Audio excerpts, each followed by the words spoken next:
Hay una filosofía argentina, un pensamiento riguroso acerca del lugar del hombre en la sociedad. Obras literarias como El Facundo, El Martín Fierro, El Matadero. Texto axial, fundamental, el plan revolucionario de operaciones de Mariano Moreno, Los muertos en Plaza de Mayo.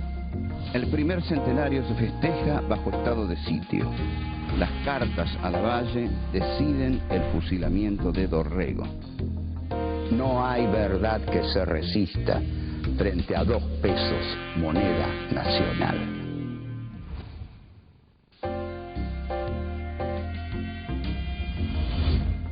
Encuentro 7. Los caudillos del interior federal. 1. La proclama de Felipe Varela. 2.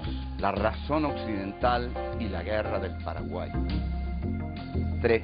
El coloniaje doméstico. 4. El poder de Buenos Aires.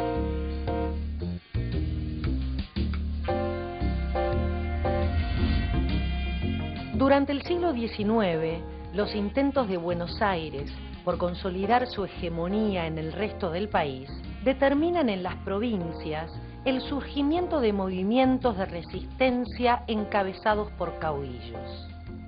Uno de los más importantes es Felipe Varela, el Quijote de los Andes, quien nace en 1821 en Guaycama, provincia de Catamarca.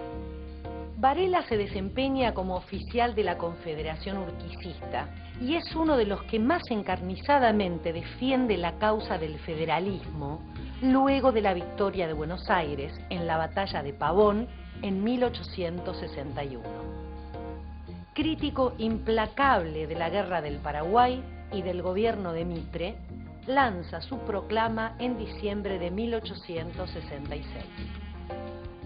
Un año más tarde es derrotado por los Taboada en la batalla de Pozo de Vargas y en enero de 1868 da a conocer en Bolivia su manifiesto. Allí plasma los principales lineamientos de su proyecto político bajo el lema «Viva la Unión Americana». Ese mismo año se instala definitivamente en Chile. Enfermo de tisis, muere el 4 de junio de 1870.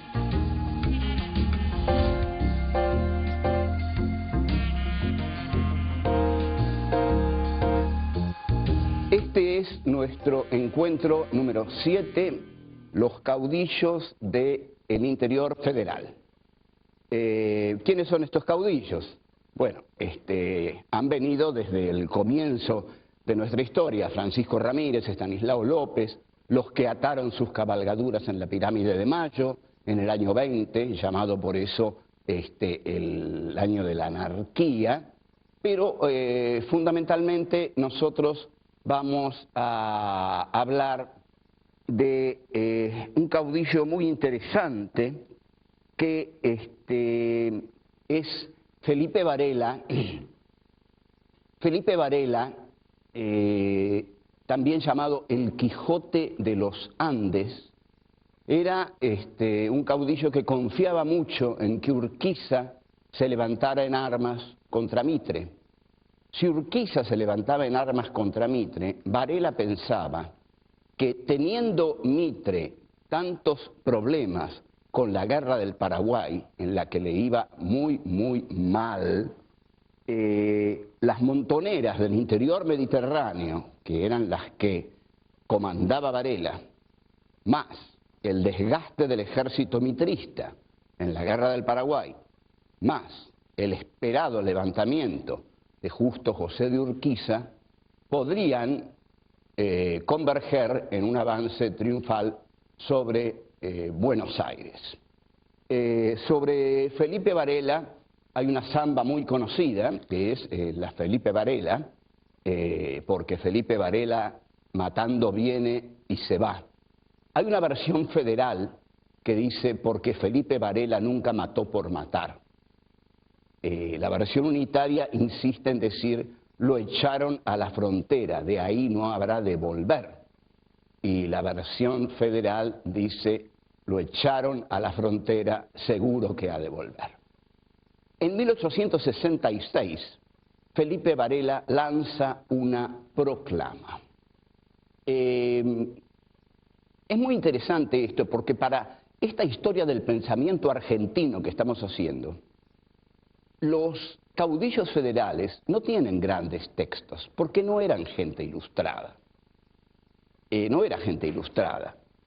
Los que tienen los grandes textos son los hombres de la élite de Buenos Aires, porque son los que reciben la cultura europea, los que leen los grandes libros europeos y escriben en consecuencia los libros que explican cómo hay que complementarse a Europa para que el país salga adelante. En cambio, los caudillos del interior argentino, que son una expresión muy interesante de este país porque no se dieron en otro país, o se dieron muy escasamente, pero aquí hubo grandes caudillos federales, grandes figuras, honestos, guerreros, que han pensado su praxis guerrera, pero la han pensado sin tener detrás a un Adam Smith, por ejemplo. Cuando Juan Bautista Alberdi escribe sus estudios económicos, los estudios económicos de Juan Bautista Alberdi son casi una glosa de la riqueza de las naciones de Adam Smith. Es decir, Alberdi escribe y a través de Alberdi es Adam Smith quien escribe, quien nos está diciendo: nosotros no los queremos a ustedes, los argentinos, como una colonia de Inglaterra. Lo que queremos nosotros con ustedes es comerciar. Después ustedes sean libres, tengan bandera, tengan puerto, tengan gobierno. Nosotros queremos comerciar.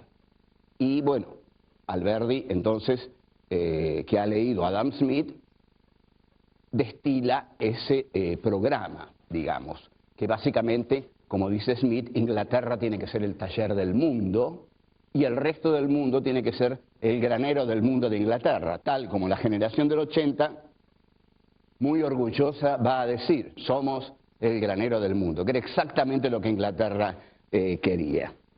Pero Varela, ¿qué tiene que hacer Varela? Tiene que justificar el proteccionismo, porque si Buenos Aires quiere el libre cambio, es porque Buenos Aires va a vivir de la introducción de las mercancías británicas.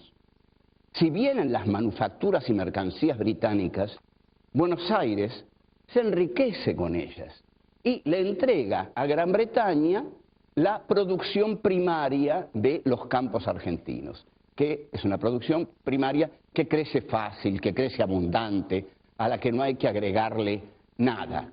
Pero Varela tenía en sus pobres provincias una incipiente industria artesanal que, de haber sido protegida, habría tenido un aceptable desenvolvimiento. Habría hecho de esas provincias, no provincias miserables y pobres, sino provincias con una producción propia, inteligente y totalmente, digamos, autónoma y vendible, y sobre todo vendible si tenía a Buenos Aires como mercado comprador, que no lo tuvo.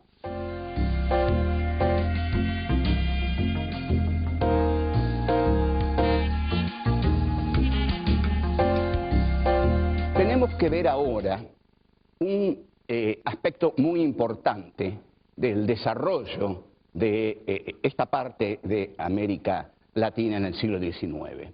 La guerra del Paraguay. ¿Qué pasaba con el Paraguay? El Paraguay se había cerrado. El Paraguay era proteccionista. El Paraguay no quería comerciar con los grandes centros imperiales. El Paraguay era lo que Sarmiento llamaba la China de América. China tampoco había querido comerciar con el mundo occidental, pero Inglaterra abrió la China a cañonazos. Ese era el modo en que los ingleses penetraban en algunos lugares. Digamos, si los chinos no querían comerciar con los ingleses entraban a cañonazos y así abrieron China al mercado del opio, y bueno, ese es otro tema. Pero Paraguay era para Sarmiento la China de América porque Francisco Solano López, hijo de